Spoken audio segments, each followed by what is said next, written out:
Well, I hope you enjoyed that short intro. If you noticed, I left the lid off the Keurig cup, not on purpose, but then when I shut it, ran it through, coffee grounds went everywhere, and that's why it was trickling and dripping all over, a majority of it outside of the actual cup. So probably not the most aesthetic process or outcome, because it was a horrible cup of coffee. As you saw in the title, we're looking at diopters and other creative filters today. And it's worth noting that all of that intro was shot on this diopter, which now has coffee splatter, and just a 24-70 lens. So first and foremost, what are diopters? Well, I think the best and easiest way to explain them is they're just like reading glasses for your lens. So it helps you get a super close focus to get those macro shots. Now, there are other ways to do it. There are actual macro lenses, but a nice diopter or a cheap diopter does the job to add a little art to it, where this one has many imperfections, where to anyone else you might see it as a weird flare, or to me that's just part of it and I like it. But the main reason to use a diopter is to get that close focus. I wonder what you're seeing. I can't even see what you're seeing, but I'm sure it looks kind of strange. So they're cool though. I actually recently used this diopter on a shoot out in Chicago. I was shooting with Manny Torres, who's a musician out there and one of my good friends. And I brought along Garrett Ware, which I'll link his channel below too. And he was the DP on this shoot and I was there to direct.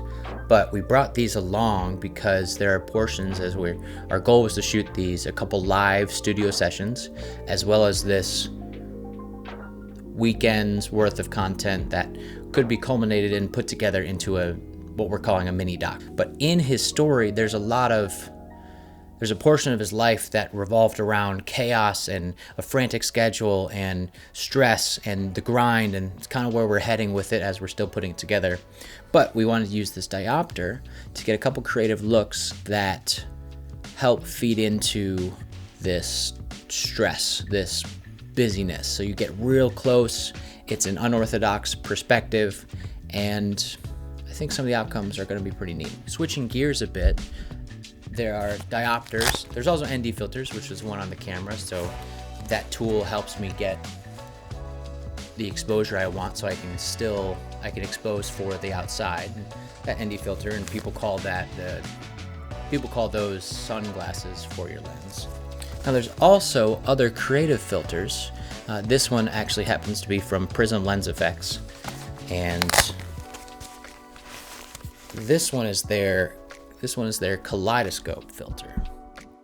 I'm sure you can assume what it would do, but this one is meant to be able to kind of wave next to the lens, hold in different areas, and you get this kaleidoscope effect. So I'll do that now. Actually, let me get my wife to put it closer to the lens, and then you can see it exactly what it could do just in this basic setup. Hey Case, could you help me real quick? We're live.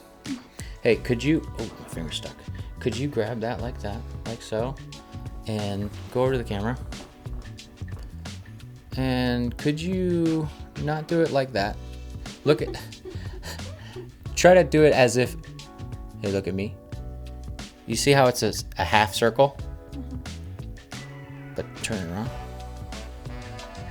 There you go. That's the side I want out. So do that and give it some different looks. So I'm just gonna stand here like I'm singing a song, like I'm rapping, like I'm do, and you can move it around on that lens there and keep providing some different looks. So KC is currently moving that filter around, giving some different looks. She can only see, I can't really see what she's doing. I'm gonna continue talking, continue to move it around so you can see what the possibilities are with the kaleidoscope filter. And Prism Lens Effects has many others, which you should check out their site. I actually have a discount code if you wanted to use. It's not just 15, and that'll get you 15% off any filters on their site. It's Prism Lens Effects. So If you want to use that code, that'd be cool. So like I said, if you have any interest in these type of special effects filters, make sure to check out Prism Lens Effects. They really have a huge offering that's continuing to grow. They're a small business building and creating and inventing really more products. So check them out. Use code NOTJUST15 for that 15% off. Hopefully that helps you. It'll definitely help me. And we'll keep moving forward. So if you're not careful, these type of tools can get in the way of clean, fundamental filmmaking. And actually, in case, that's good. Thank you. Thank you. Thank you very much. It is a cool little piece though, right? This guy is cool. Thank you, babe. They can also add to the creative process. Maybe give you a little spark of imagination, brilliance, who knows what. And as Prism Lens Effects always says, and their owner, Jacob Owens, or one of their owners, Jacob Owens, always talks about keeping your effects in camera. One, if you don't know how to do it in post, then you're gonna need to do it in camera. And two, it just adds this authenticity to your shot, to your film, to whatever. Like anything, maybe just use these type of special effects filters in moderation. As always, if there's anything I can help you out with in this film or creative world, please let me know. And thanks for watching, and I'll see you in the next one.